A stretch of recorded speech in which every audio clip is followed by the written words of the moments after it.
COVID was a brand new disease that no institution had seen before across the world. Things were changing daily, and I don't think we even really had time to think about it. I mean, fortunately, the leadership was in meetings every day, and things changed because the protocols changed as more and more was learned about COVID. We realized very quickly that we had to come together and create a new method, a new paradigm of treatment for these patients. In March, I contracted COVID.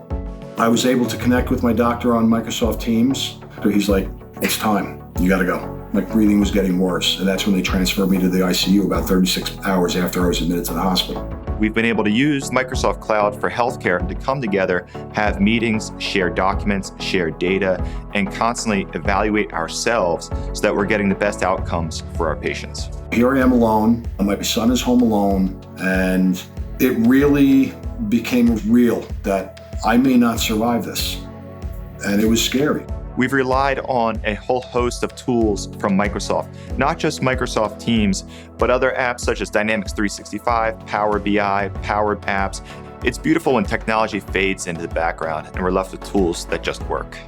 The staff at St. Luke's Hospital helped save my life. The care that they provided me really kept my spirits up. I'm hopeful that they will continue to do so to help and save others. Walking him out of the hospital, it was just a great, great moment for us.